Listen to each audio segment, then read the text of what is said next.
Ready start. सभापति महोदय, आज हमारे देश में जो ऊपर से लेकर नीचे तक शिक्षा दी जा रही है उसमें व्यवस्था ही एक कारण है जिसकी वजह से शिक्षा का स्तर गिरता जा रहा है।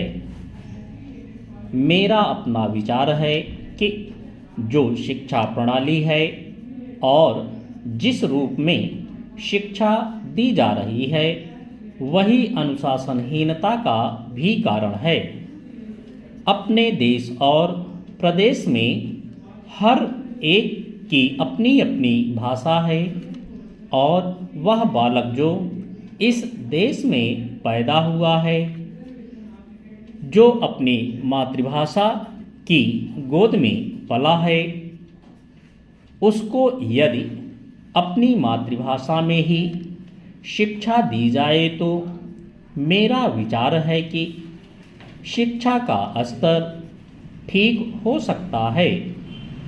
जो सबसे बड़ी भूल और कमी सरकार के द्वारा दी जाने वाली शिक्षा के संबंध में हो रही है वह यह है कि बालक की मातृभाषा में शिक्षा ना देकर उसको उस भाषा में शिक्षा देने की व्यवस्था की गई है जो हमारे देश या प्रदेश की भाषा कभी रही ही नहीं। मेरा अभिप्राय विदेशी भाषा अंग्रेजी से है। मैं यह मानकर चलता हूँ कि जब से यह भाषा इस देश में आई है, चाहे वह किसी कारण से आई हो, इसे आप भी और इस माननीय सदन के सदस्य भी जानते हैं कि उससे बुरे परिणाम ही निकले हैं। कोई भलाई नहीं हुई है। इस देश को जो हानि हुई है वह किसी से छिपी नहीं है। हम देख रहे हैं कि हमारे यहाँ जितना फैशन बढ़ रहा है और जितनी वेशभूषा बिगड़ रही है वह सब अंग्रेजी भाषा के ही कारण है।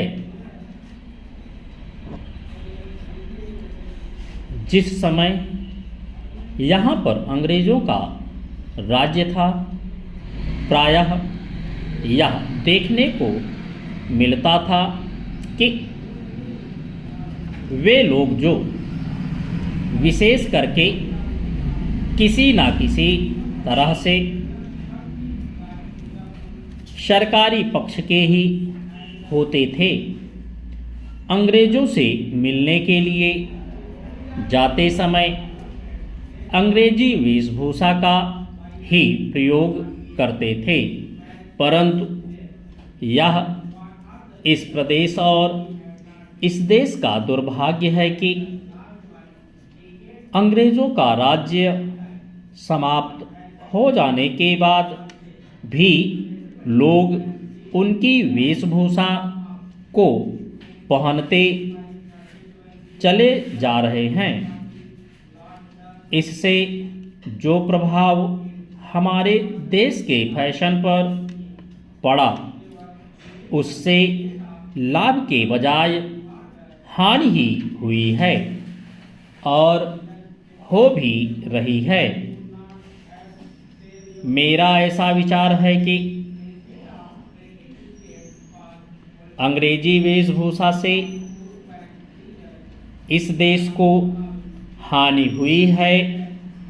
भारत की गौरवपूर्ण सभ्यता और संस्कृति के संरक्षण पर पर्याप्त ध्यान देने की आवश्यकता है।